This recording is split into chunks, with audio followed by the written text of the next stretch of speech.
If you have a child or a young person with a very high fever who's very sick, you'll take them to see your pediatrician. If you have a child with diabetes, you would see the pediatric hormone specialist, endocrinologist. If you have a child with severe depression or anxiety, you might see the child psychiatrist or psychologist.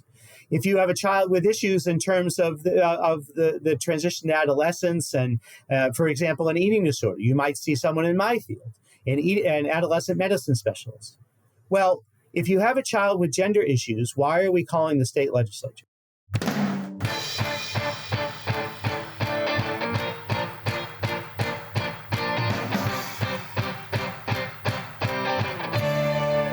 Hello, and welcome to the Politics Girl podcast. I'm your host, Lee McGowan. Let's get into it. It's easy to criticize government, and candidly, there's plenty that deserves criticism. But government is not something we can live without. So I think we should spend less time complaining about it and more time understanding what it does so we know what to ask for or how to fix it. I've said it before and I'll say it again. Ronald Reagan did us a great disservice when he said the 9 most terrifying words in the English language are, "I'm from the government and I'm here to help." For the President of the United States to undermine the importance of government was so deeply unfortunate and honestly irresponsible. The government should be helping its people. And if you don't believe that, then I don't know what you're doing in government. So today I thought I would draw your attention to an aspect of our government that you might not know about, to show you the importance of the jobs that you might not even know exist, but affect our actual lives every day. To help me do that, I am joined by the Assistant Secretary for the Department of Health and Human Services, Admiral Rachel Levine. A graduate of Harvard College and Tulane University School of Medicine, Dr. Levine completed her training in pediatrics and adolescent medicine at the Mount Sinai Medical Center in New York. As a doctor, her focus was on the intersection between mental and physical health, helping treat children, adolescents, and young adults. Admiral Levine was a professor of pediatrics and psychiatry at the Penn State College of Medicine, and her previous posts include vice chair for clinical affairs at the Department of Pediatrics and chief of the Division of Adolescent Medicine and Eating Disorders at the Penn State Hershey Medical Center. Admiral Levine was previously the Pennsylvania Physician General and the Pennsylvania Secretary of Health. During her time in state government, Admiral Levine worked to address Pennsylvania's opioid crisis, focused her attention on maternal health, and worked diligently to improve immunization rates among children. Her decision to issue a standing order for an anti-overdose drug is credited with saving thousands of lives in Pennsylvania by allowing law enforcement officers to carry the drug and citizens to purchase it without a prescription. She also led the public health response for COVID-19 in Pennsylvania as a Secretary of State of Health until 2021. Additionally, because June is Pride Month, I also believe it's essential to mention that Admiral Levine is the first openly trans Four-Star Admiral, the first openly trans Senate-confirmed appointee, and the first openly trans Assistant Secretary of Health. And as she has said herself, she is proud to be part of an administration where everyone can see themselves reflected in leadership, that we have come so far, and here is to shattering more ceilings.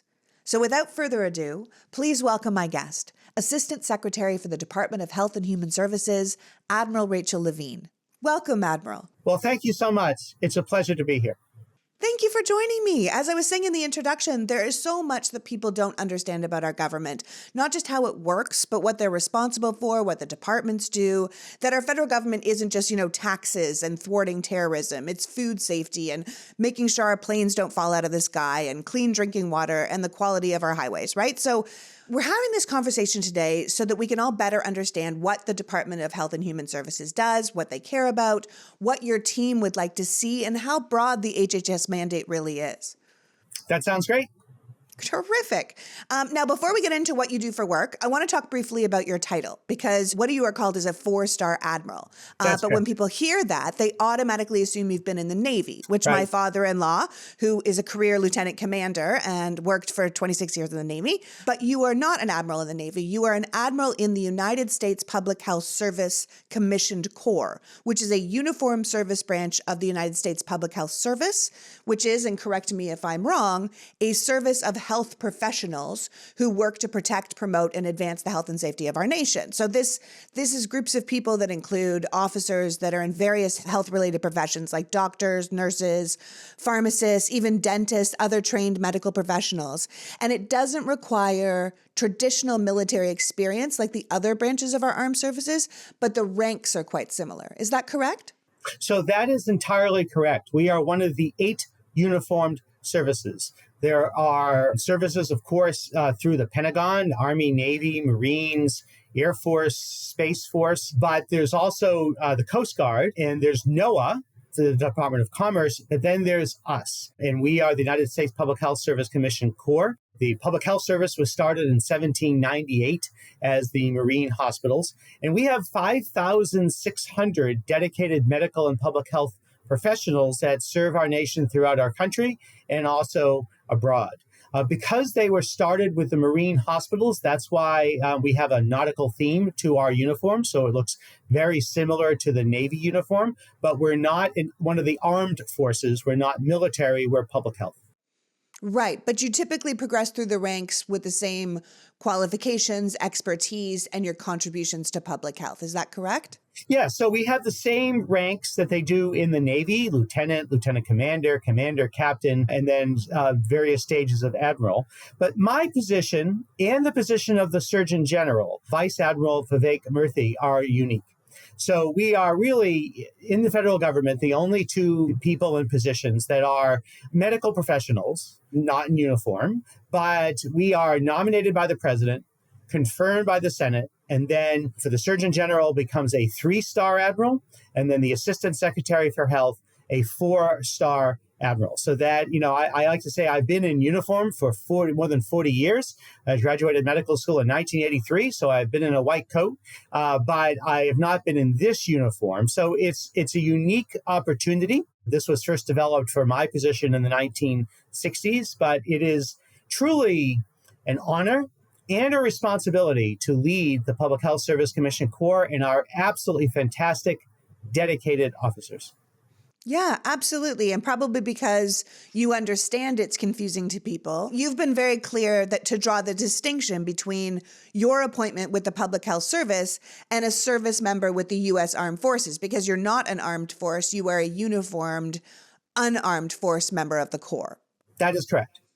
Got it. Okay. Well, I think that's good to know because I don't think most people know that. Most people do not know that. That's right. Okay, so the Department of Health and Human Services is a division that is part of the executive branch of the government with the mission to enhance the health and well-being of Americans by providing effective health and human services while sort of fostering consistent research, up-to-date advice on those services, including like underlying medicine, public health, social services. How else would you define what HHS is doing? Well, so you have outlined our mission. So we have a number of operating public health divisions. They include divisions such as the CDC, the FDA, the NIH, and then others such as the Indian Health Service and the Health Services Resource Administration, the Substance Abuse Mental Health Service Administration, and more. And then, of course, we have human service agencies such as our Administration for Community Living, our Administration for Children and Families. Finally, there's CMS, the Center for Medicare and Medicaid Services. So this is all under the leadership of our Secretary Javier Becerra, and our Deputy Secretary, Andrea Palm, who lead us in all of those different missions. One of the things that I think is fundamental to HHS under the leadership of Secretary Becerra is that we are focused on health equity. Health equity is really fundamental to all that we are doing, whether it's public health agencies or whether it is CMS or whether it's the human service agencies that we have. For example, he's in Arizona today advocating for public health, access to healthcare, expanding healthcare coverage, reducing the cost of prescription medicines, and more. So it's a broad mission, a lot of different work that's done through HHS, and it's an honor to be a part of it. And then when you're focused on health equity, that means making sure that more Americans have access to the services that they need. Is that what you mean? Like it's not just for the rich, it's not just for these people. You're trying to focus on making sure more Americans get access to the services that we offer. Absolutely. That Americans have access to the healthcare coverage, human service plans that they need and that they deserve. And so, we need to deal with the health disparities that are present in our nation. And those health disparities have been exacerbated by the COVID-19 pandemic.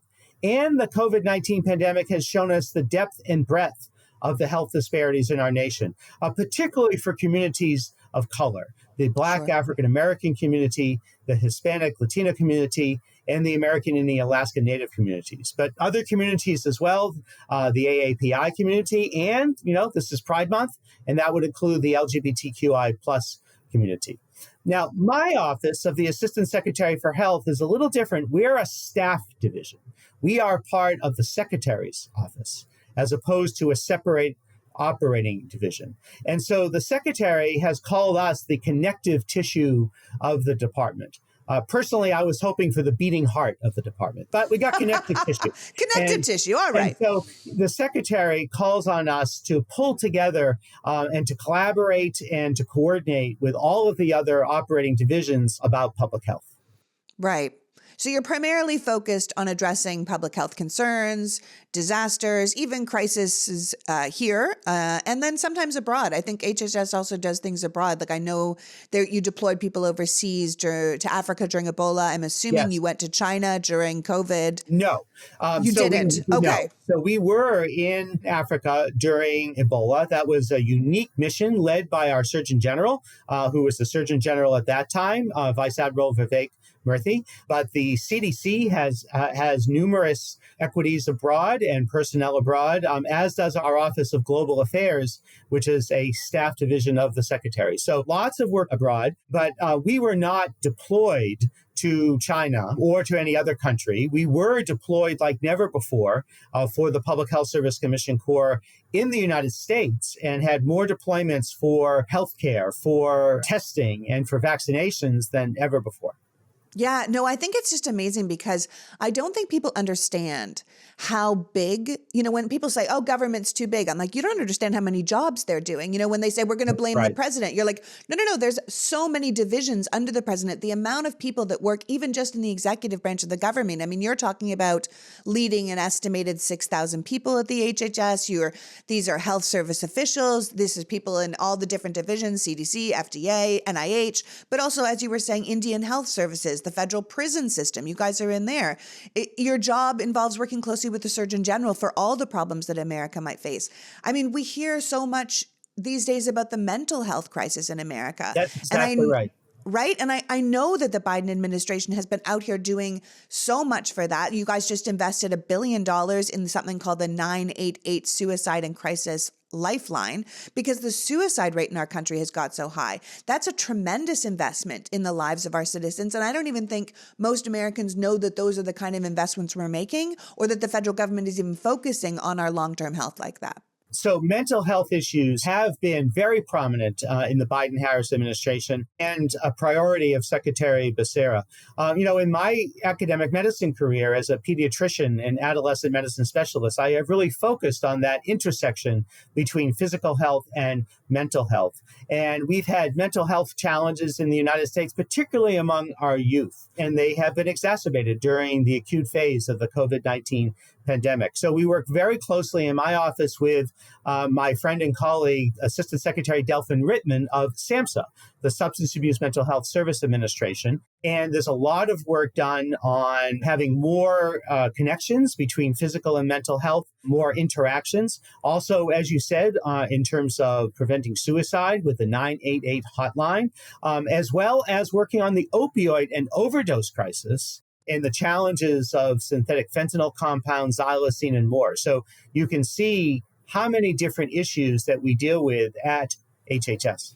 Yeah, absolutely. And I want people to know, if you go to the HHS website, it tells you all the things that HHS is working on. It's actually a very clear, well-designed website. And Admiral, I have to tell you, I often go off a little bit on good and well-designed websites because they're not all like that. And yours is excellent. It goes everything from healthcare insurance options to poverty guidelines to mental health information. There's information on the Head Start programs, the school readiness programs. You guys are out there dealing with things like assistance for needy families, child support for people that need it, who have children but don't have the services they need. You give the public information about food and drugs or medical devices that might be flawed or have been recalled. HHS has a program to help people prepare for natural disasters, to respond to them, public health emergencies. You guys even have an entire team just devoted to doing research so that we can better understand how to serve the community with the most up-to-date information. I don't think people understand how much is actually there at their fingertips, because I know that I was looking through your website and I thought, why am I not following this website? And then I went to your Twitter feed and I thought, well, look at all this information. You're giving me information on everything from HIV to bullying, right? Like there is so much there for people to have access to. And the government has set it up to make it more accessible to us. And yet we don't even know to look there. Right. So you're exactly right. There's a lot of time and effort on public health communications, but human service communications about access to healthcare. And our website is critically important, as well as the feed on X, formerly known as Twitter. Yeah, absolutely. I mean, you even have info on how to build an emergency kit for hurricane season for all the people That's that right. are coming into that, right? Like people don't know that you guys are giving that access. And I think it's important that we do. I also think it's important that people understand how big the mandate for HHS is, right? That you guys are out here trying to do so many things because you're working with other departments. Like I saw that you're recently working with the Office of Climate Change and Health Equity and experts from the Environmental Protection Agency and officers from the Treasury, getting people together to talk about opportunities to make our country more resilient and sustainable with climate change, which is so important because we're looking at these heat waves being forecasted across the US for this summer that will probably result in another record-breaking year. And it's not good for human health, these levels of heat. We see people collapsing, all the time, all over the world and here in America. And I think that people should know that the federal government is already launching tools to identify where the risks are related down to the zip code level, where officials can say, it's really going to help save lives if we say this heat wave is coming, you should try this, you should organize this. And it'll be amazing assistance to local and state governments so they can more effectively steer their resources in the right place to help the people. Will you talk to me a little bit about the focus on environmental justice that you guys are looking at?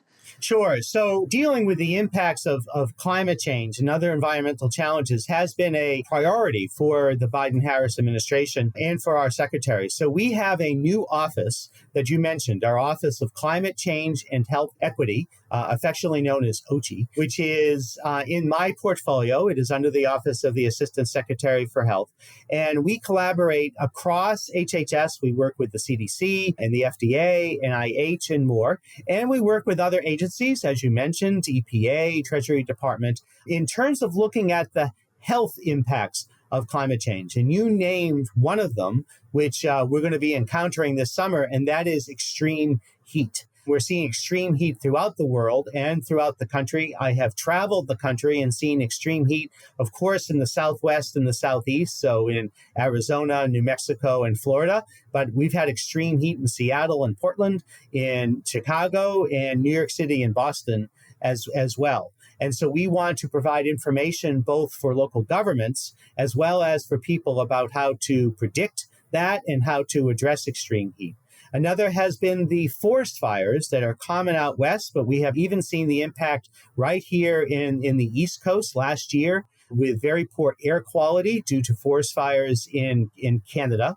Sea level rise impacts a large part of the country and more. We're working to help those communities and to help people develop resilience to the impacts of climate change.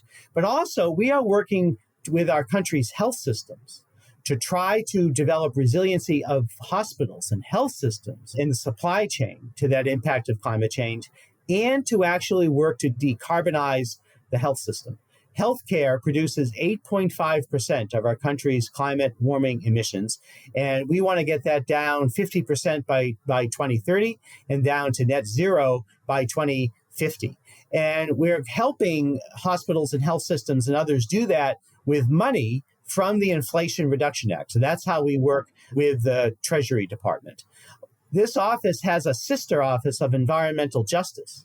And we have traveled around the country seeing the impacts of environmental pollution on public health. For example, I was in Watts in LA next to a metal recycling plant that was contaminating the area next to a school. I've seen the impacts of sewage in Cahokia Heights Illinois, and the impact of pollution and environmental challenges, as well as climate change impacts in rural Alaska. So we see this throughout the country. In Orlando, Florida, we met with migrant farm workers. And what the migrant farm workers talk about in their community is that they leave their kidneys in the fields. They leave their kidneys in the fields. They have very high rates of kidney damage and kidney failure because of contamination and pesticides that are used, as well as the impacts of extreme heat and dehydration. So these are challenges that we face throughout the country, and our offices of climate change and health equity, as well as environmental justice, are really concentrating on these health impacts that we are seeing. Yeah, it also sounds like you're being proactive instead of just trying to constantly be reactive, where you're like, oh God, this is coming. You're saying this is going to come. Let's prepare the hospitals. This is going to come. Let's prepare the state. This is going to come. We're seeing this. Let's try and change these factors so we're not constantly just reacting. We can start planning ahead. That is exactly correct. That's great. I mean, and you mentioned, I think we need to remind people that a lot of this can be paid for by the already implemented climate policy that was included in the Inflation Reduction Act, which we passed. That is correct. And so we really want to help businesses, hospitals, healthcare businesses, and others in the healthcare system access the money in the Inflation Reduction Act in order to fund these type of programs. Yeah, and it must be quite frustrating when you find yourself butting heads against people who still to this day, when 98% of publishing scientists are telling us the exact opposite, that climate is just weather and nothing needs to be dealt with and we've had storms our whole lives. It must be very difficult when you're like, no, we can see the science. We know the way it is. What we want to do is solve the problems to help the health of Americans. Well, we are trying to educate everyone in America about the challenges posed by climate change on health, as well as other environmental challenges. And so we're going to keep working to educate people about this and then working to address it. That's great. Now, I know your department is also working really hard on hunger and nutrition. Yes. And I remember how amazing it was during the pandemic when the Biden administration was able to pass that childhood tax credit with the 117th Congress, which lowered childhood poverty by 40% and really making sure so many more children weren't going hungry. And now that expired, and I know we're hoping to get it back with the next Congress. But what are the programs that you're excited about right now when it comes to hunger and nutrition? Well, I don't know about you, but I am totally ready for summer. My skin, however, is another story. It is both oily and dry. It burns easily, and honestly, I have to be really careful with it. Which is why I'm pleased to have OneSkin, since all of their products are created by skin longevity scientists and backed lab and clinical studies, so you know that they work.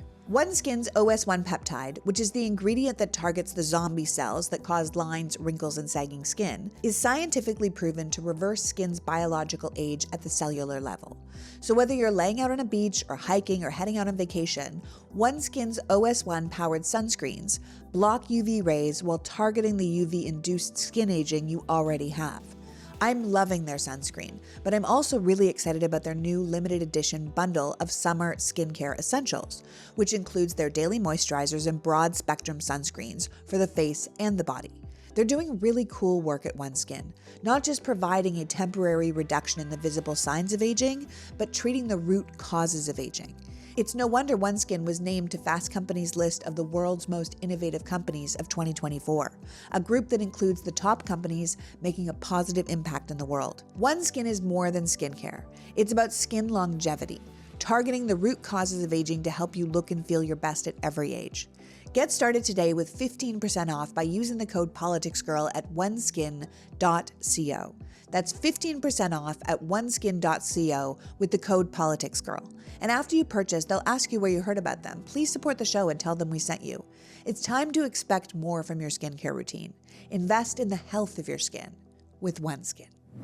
So we got a birch mattress for my brother and sister-in-law for their beautiful new ADU in San Diego, and everyone who stays there tells them how comfortable the bed is. And why shouldn't it be? Birch mattresses are stylish, comfortable, non-toxic mattresses made in America and crafted with natural and organic materials that have been sustainably sourced. Birch only uses the finest quality materials like organic fair trade cotton, organic wool, and natural latex. Constructed with non-toxic materials and focus on breathability to keep you cool at night. Unlike synthetic mattresses, the wool in Birch mattresses make them hypoallergenic. So if you want to enjoy a deep and restful night's sleep, consider getting a new mattress from Birch. Birch knows there's no better way to try a new mattress than by sleeping on it, which is why they offer a 100-night risk-free trial to try out your new mattress and see how your body adjusts. And if you do love it, they believe so strongly in the quality of their product that each mattress includes a 25-year warranty. Birch mattresses are shipped directly from the manufacturer to your home for free. The mattresses come rolled up in a box, and according to my brother-in-law, they are super easy to set up. So give Birch a try. Right now, Birch is giving 20% off all mattresses and 2 free EcoRest pillows at birchliving.com/politicsgirl. That's Birch, BIRCH, living.com/politicsgirl. Sleep better with Birch. Politics Girl has a new sponsor, Lumen. Lumen is the world's first handheld metabolic coach. It's a device that measures your metabolism through your breath. And on the app, it lets you know if you're burning fat or carbs, gives you a tailored guidance to improve your nutrition, workout, sleep, and even stress management.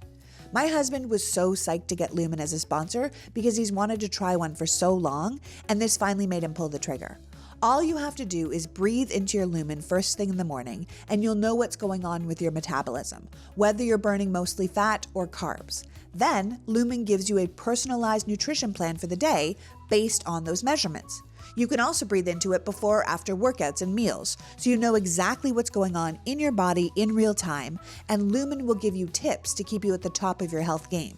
Now, I should be using it, but I don't have the time to learn a new thing. Sean, on the other hand, is an athlete who has been completely laid out with 2 back surgeries and a foot surgery over the past 2 years, and he is desperate to get back into peak condition, and he loves top-of-the-line tech. So, win-win. At the end of the day, your metabolism is at the center of everything your body does. It's your body's engine and how your body turns the food you eat into fuel and keeps you going. Optimal metabolic health means easier weight management, improved energy levels, better fitness results, and better sleep. So if you want to join Sean and take the next step to improving your health, go to lumen.me/politicsgirl to get 15% off your Lumen.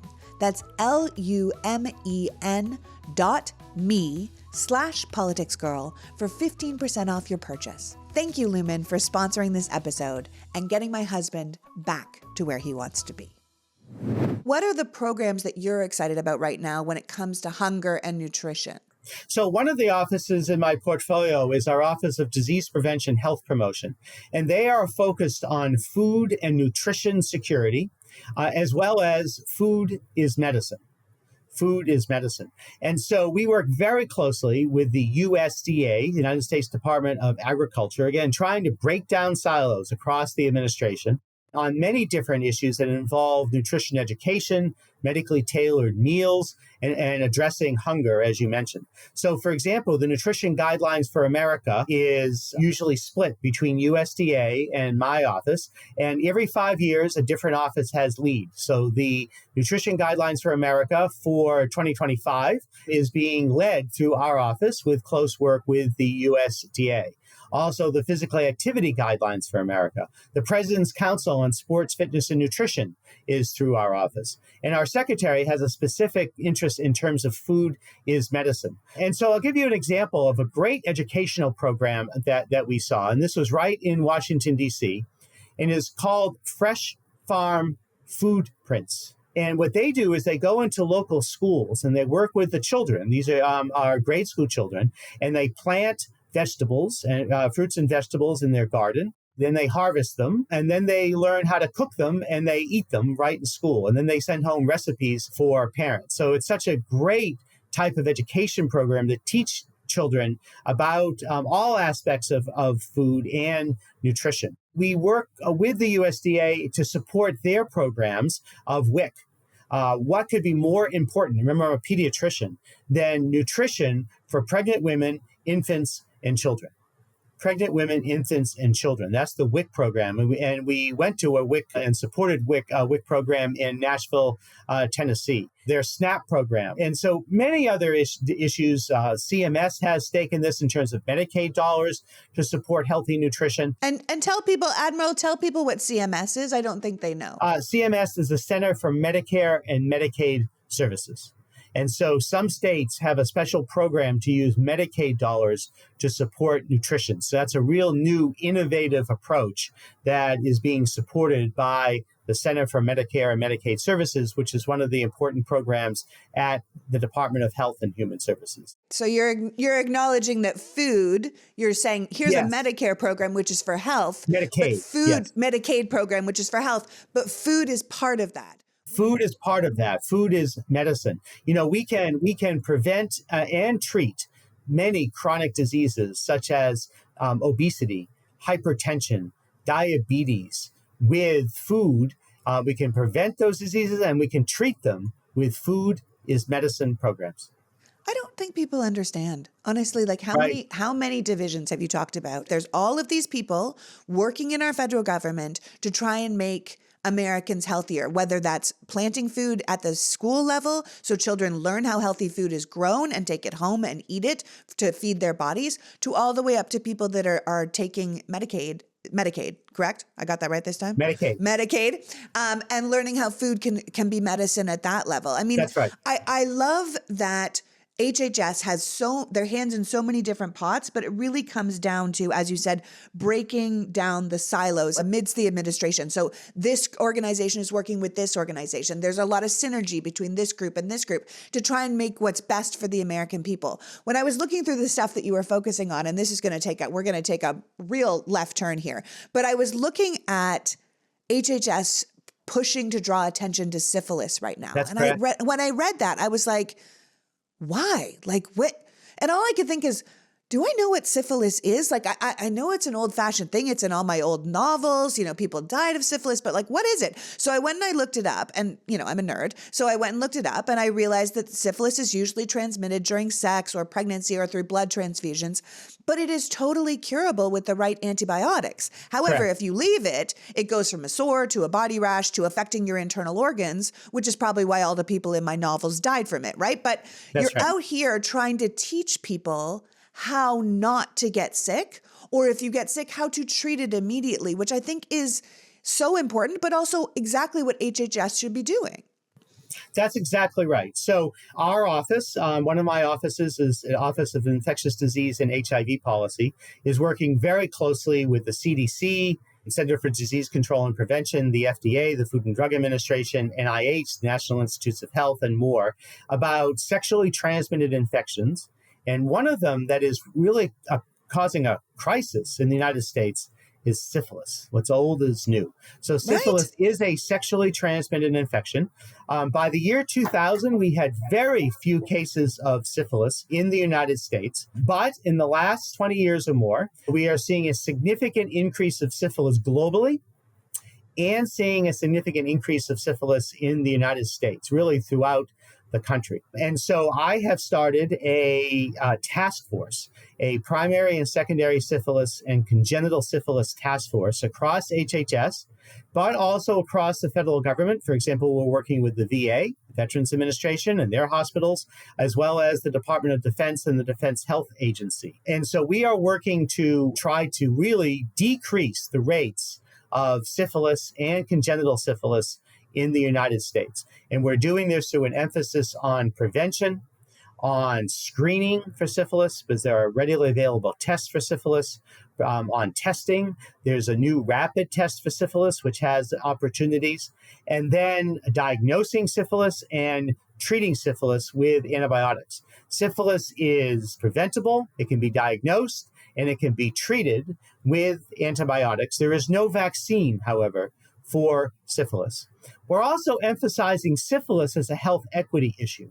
We are seeing a number of communities that are particularly at risk, including the Black African American community, the Native American Alaska Native community, and the community of gay and bisexual men and other men who have sex with men. So we are leaning in from health equity, and we're leaning in on the 14 states and jurisdictions that have the highest rates. So, this is part of our work looking at the syndemic, which means the cluster of different issues of HIV, of hepatitis, of sexually transmitted infections, including syphilis, and also people using substances, so, particularly opioids such as synthetic fentanyl compounds and methamphetamine. So we're working to address all of those things at the same time. And so this is a priority for us under the Secretary's leadership, and I am leading this task force.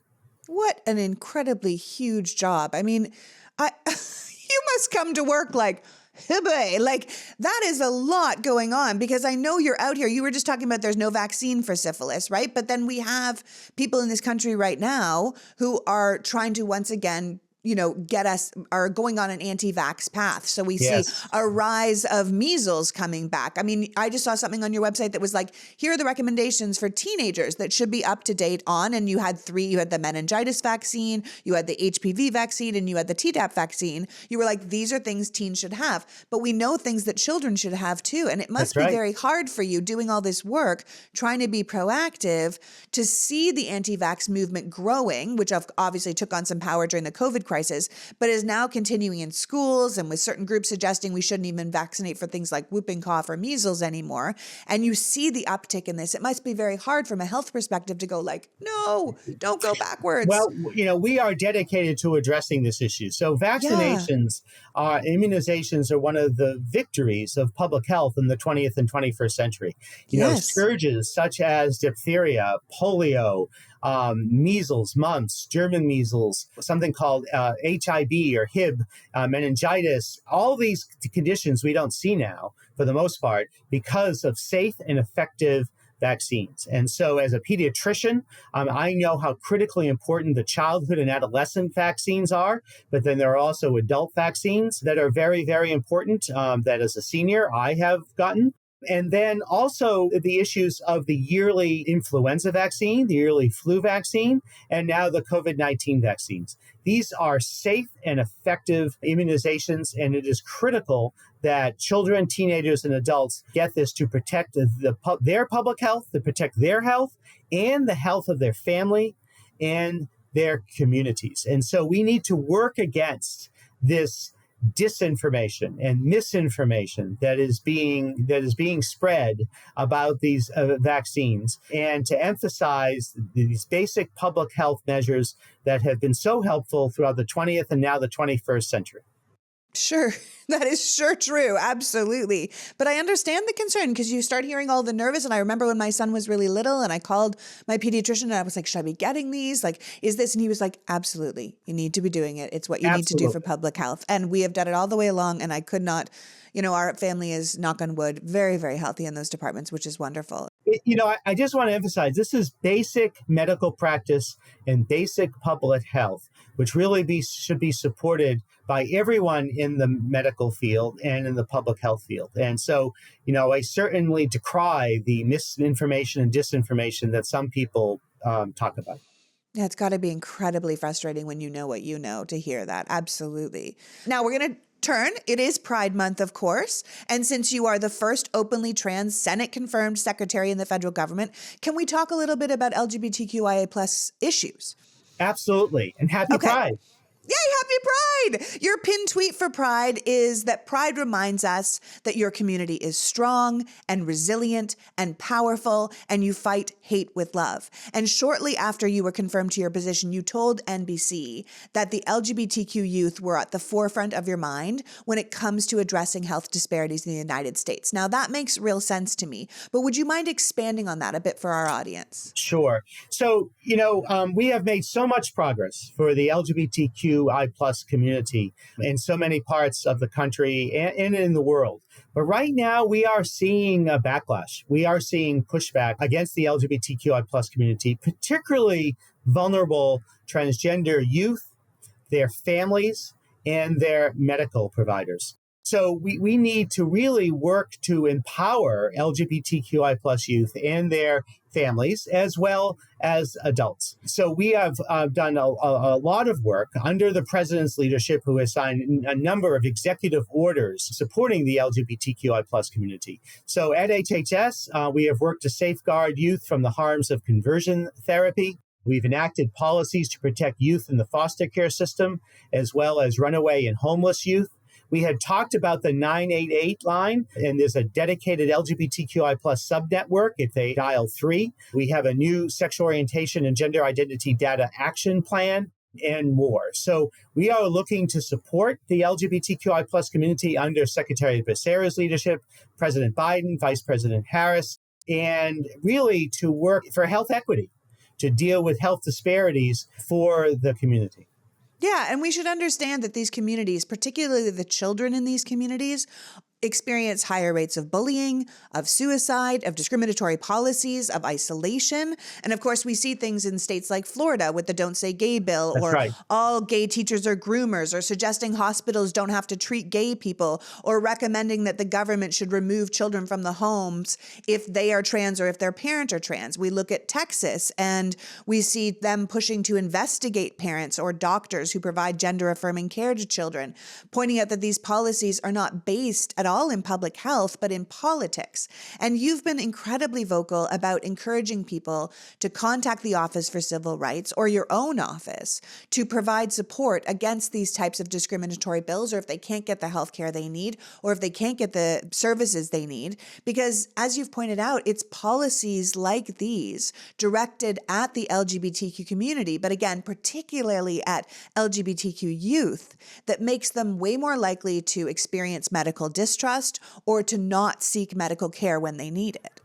So that's exactly right. That's exactly right. So, for example, HHS recently had a new rule with our Office of Civil Rights under what is called Section 1557 of the Affordable Care Act, or Obamacare, which clarifies that sex discrimination in healthcare includes sexual orientation, gender identity, and sex characteristics. And so we want everyone to be able to get the health care that they need and deserve.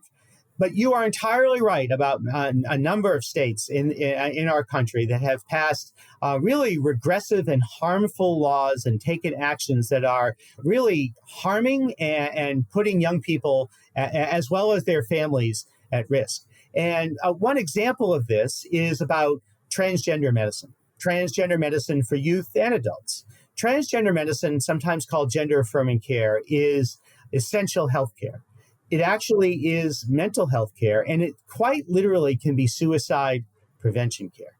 It is based upon decades of study, and it is an evidence-based standard of care treatment. And so we have to get past the stigma about the LGBTQI plus community and just demonstrate how challenging these laws are for young people in many parts of the country. But it's also impacting their families, and it's also impacting their medical providers, many of whom work at children's hospitals. So we're going to do everything we can at HHS and in the Biden-Harris administration to support these young people and their families and their providers. Yeah, I think people get confused when they hear gender affirming care because it's been equated so incorrectly many times with like, we're just going to do surgery on these kids, or we're just going to throw a bunch of drugs at these kids, and we're going to do irreversible damage to children. And it's child abuse, which of course is all incorrect. Would you mind just explaining to people what gender affirming care is, just so they have a sense of the realness of it? Sure. Well, again, gender affirming care is working with a young person or an adult, right? So this is for teens and adults with medical providers and psychological providers, for a young person under 18 with their family, working to find the right protocol for them. It is based upon a standard of care treatment, which is evidence-based and has been being done for a number of decades now. It continues to evolve and change, as all medical care continues to evolve and change with more research. We treat as all diabetes, science does. Science does. We treat diabetes much differently now than we did 10 and 15 years ago. And again, it's done by medical experts at children's hospitals. So let me give you an example. If you have a child or young person with a very high fever who's very sick, you'll take them to see your pediatrician. If you have a child with diabetes, you would see the pediatric hormone specialist, endocrinologist. If you have a child with severe depression or anxiety, you might see the child psychiatrist or psychologist. If you have a child with issues in terms of the transition to adolescence and, for example, an eating disorder, you might see someone in my field, an adolescent medicine specialist. Well, if you have a child with gender issues, why are we calling the state legislature? You're going to see the same medical providers at the same children's hospitals that are seeing these other children. So I have stood with Dr. Jesse Ehrenfeld, the president of the American Medical Association. We were at a conference together saying the same thing. Why is our states getting involved between a young person, their family, their parents, and their doctor? So, this is being done, as you mentioned, for ideological and political purposes, and it is harming young people. We know that transgender young people right now in the United States have higher rates, as you mentioned, of depression, anxiety, suicide, but there's nothing inherent with being LGBTQI+.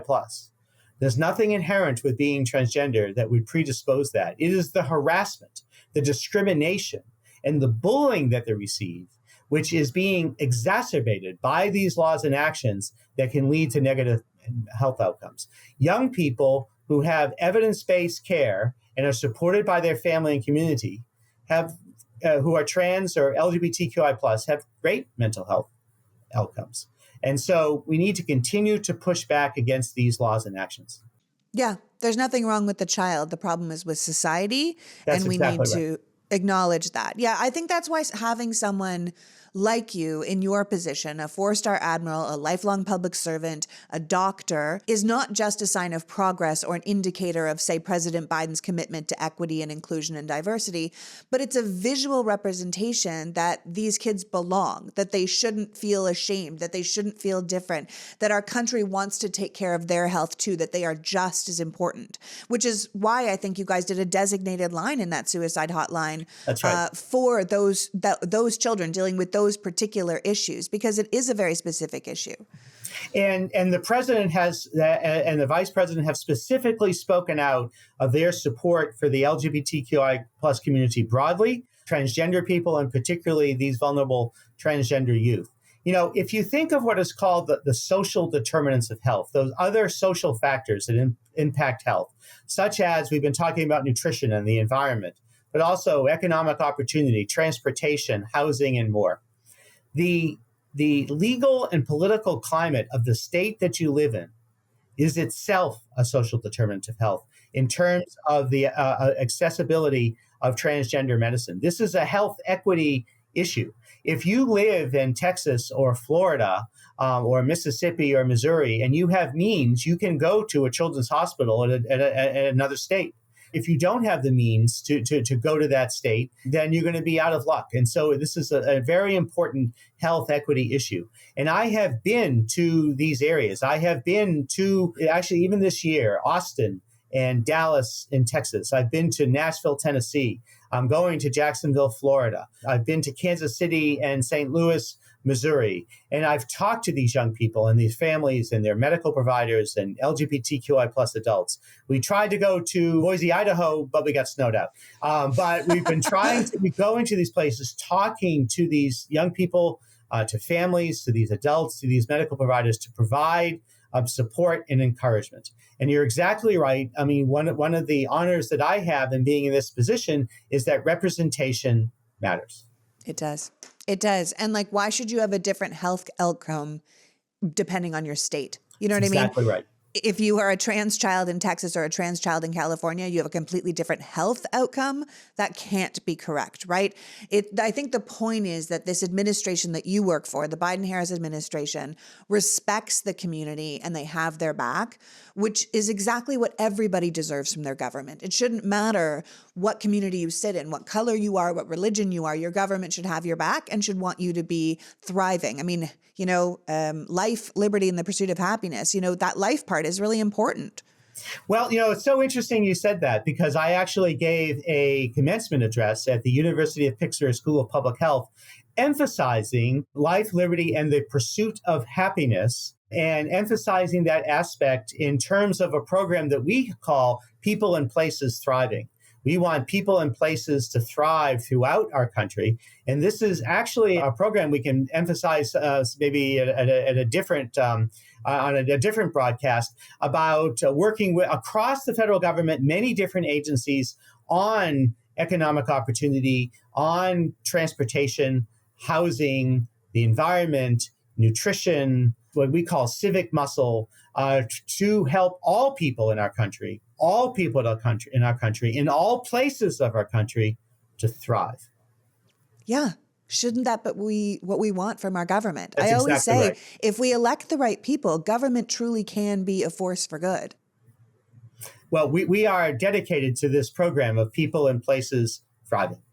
That's amazing. I want to thank you so much for joining us Thank today, you. Admiral. You're clearly doing such important work for the American people. It can't be easy trying to be the first openly trans person in your position. As Michelle Obama, I just finished her book, The Light We Carry. And she said sometimes being the only, meaning the only person in the room who is exactly like you, can be a difficult road because you're aware of how important it is that you're there, but it also can be a bit lonely and a bit of a responsibility to feel like you essentially have to be perfect so the people that come after you have an easier time. And I just want to say thank you. Thank you for being a trailblazer. Thank you for showing us what a real representative government looks like. And I just thank you for doing your job to try and keep us all healthy. It's very kind of you. Thank you very much. It was a pleasure to be here. Absolutely. Now, please tell people before you go how they can follow your work and the work of HHS so they can stay healthier in this country. Well, so you can follow us on X, formerly known as Twitter, at HHS-_ASH, ASH, which stands for Assistant Secretary for Health. We have a Pride Month video series on YouTube, and hhs.gov is the general website. And I go travel the country, and so looking forward to seeing everyone. I mean, ultimately, the goal here is to build a healthier America. I don't think people realize that is something the government is actually focusing on or responsible for. But I hope they can see now through this conversation the importance of putting the right people in government so that you guys can really keep doing this good work. Well, thank you so much. And thank you for your work and your outreach. You're welcome. Keep it up. And Bye-bye happy now. Pride. Happy Pride. So that was Admiral Levine of the HHS reminding us once again that if you put the right people into government, government can really be a force for good. That when it comes to our health, we have to be proactive, not reactive. And we need our public agencies out of their silos and working across specialties to keep us as safe and healthy as possible. That health equity is essential. That we shouldn't have different health outcomes depending on which state we live in. That we all deserve to be thriving, and we deserve a government who believes that. I want to thank Admiral Levine for joining us today and you for caring enough about our democracy to be here. Now go check out HHS online or on their socials. You won't believe how much they're doing for us. Until next week, PG out. The Politics Girl podcast is written and performed by me, Lee McGowan, in partnership with the Midas Media Network and produced and edited by Happy Warrior Entertainment. All rights reserved.